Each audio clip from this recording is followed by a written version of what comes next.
Salam sejahtera dalam nama Tuhan. Bapak Ibu, saudara-saudari, anak-anakku yang dikasihi Tuhan, kita bertemu lagi dalam pendalaman iman masa Advent ini. Dalam pertemuan kedua ini, kita akan mendalami tema menjadi keluarga yang bertobat bersama saya, Anton Matthew Utomo. Bacaan Injil yang akan kita dalami pada kesempatan ini diambil dari Injil Markus bab 1 ayat 1 sampai dengan 8. Marilah kita baca bersama-sama. Inilah permulaan Injil tentang Yesus Kristus, Anak Allah. Seperti ada tertulis dalam kitab Nabi Yesaya, lihatlah, menyuruh utusanku mendahului engkau. Ia akan mempersiapkan jalan bagimu. Ada suara orang yang berseru-seru di padang gurun, persiapkanlah jalan untuk Tuhan, luruskanlah jalan baginya. Demikianlah Yohanes Pembaptis tampil di padang gurun dan menyerukan, bertobatlah dan berilah dirimu dibaptis, dan Allah akan mengampuni dosamu. Lalu datanglah kepadanya orang-orang dari seluruh daerah Yudea dan semua penduduk Yerusalem, dan sambil mengaku dosanya, mereka dibaptis di sungai Yordan. Yohanes memakai jubah bulu unta dan ikat pinggang kulit, dan makanannya belalang dan madu hutan. Inilah yang diberitakannya, sesudah aku akan datang Ia yang lebih berkuasa daripadaku. Membungkuk dan membuka tali kasutnya pun aku tidak layak. Aku membaptis kamu dengan air, tetapi Ia akan membaptis kamu dengan Roh Kudus. Bapak, Ibu, saudara-saudari, anak-anakku yang dikasihi Tuhan, setelah kita membaca firman Tuhan dan mengingat tema yang kita angkat dalam pertemuan kali ini, maka ada satu kata yang menarik untuk kita renungkan, yaitu bertobat. Pertanyaan permenungan bagi kita adalah, apakah maksud dari bertobat tersebut?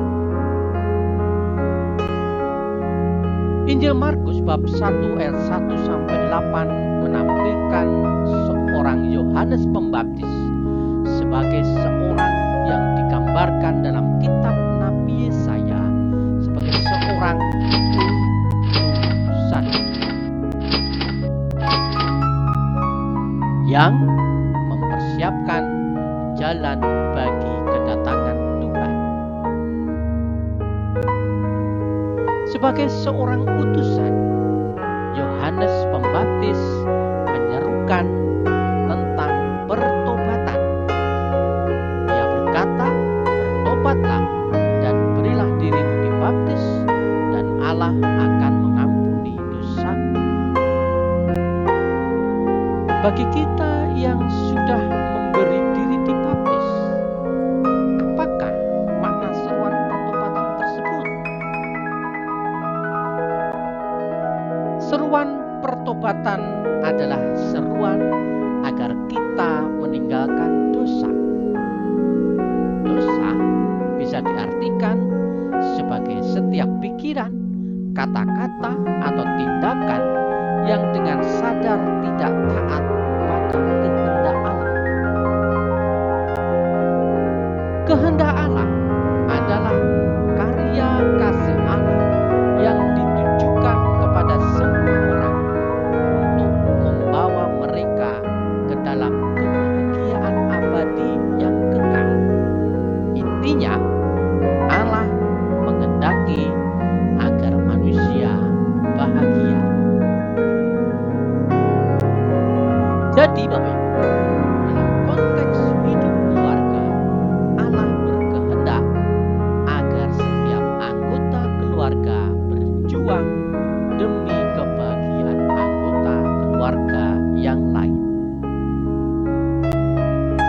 Bapak, Ibu, saudara-saudari, anak-anakku yang dikasihi Tuhan, mungkin selama ini kita merasa sebagai anggota keluarga yang baik. Sebagai seorang suami, saya sudah memenuhi kewajiban dengan baik.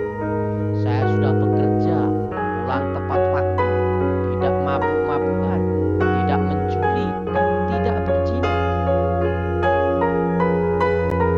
Sebagai seorang istri, saya sudah memenuhi kewajiban dengan baik.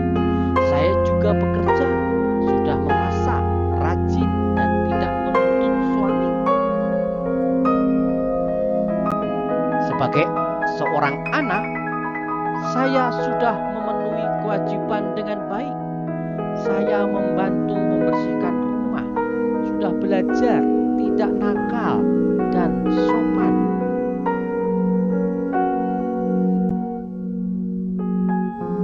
Namun, ketika kita telah melakukan hal yang baik tersebut, apakah itu berarti kita telah melakukan kehendak Allah? Dalam keluarga, kehendak Allah dapat lebih mudah dipahami jika setiap anggota keluarga memiliki pemikiran bahwa ketika suami bekerja, ia melakukan semua itu demi kebahagiaan istri dan anak-anaknya. Ketika suami memutuskan menolak ajaan mencoba narkoba oleh teman-temannya, itu semata-mata karena ia tak ingin menyusahkan istri dan anak-anaknya. Ketika seorang istri memasak, itu agar suami dan anak-anaknya bisa makan dengan bahagia. Ketika seorang istri bisa mengelola gaji suaminya dengan baik, itu demi kebahagiaan keluarga. Ketika seorang anak membantu membersihkan rumah, ia melakukannya demi kenyamanan orang yang tinggal di dalamnya. Dan ketika seorang anak belajar dan memperoleh prestasi, itu karena ia sangat menghargai dan menghormati orang tuanya. Bapak, Ibu, saudara-saudari, anak-anakku yang dikasihi Tuhan, jika kita telah melakukan semua yang baik itu untuk kebahagiaan suami, istri, atau anak-anak, maka sesungguhnya kita telah melakukan kehendak Allah.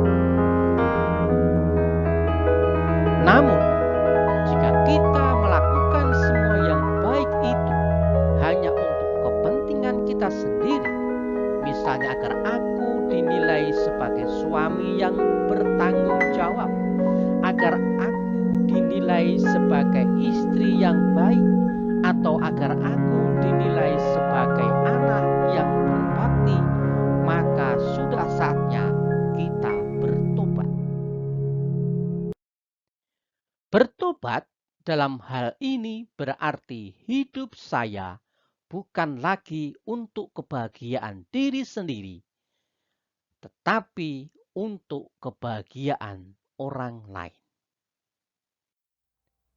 Dan sebagai seorang Katolik, tanda bahwa kita bertobat adalah dengan melakukan pengakuan dosa.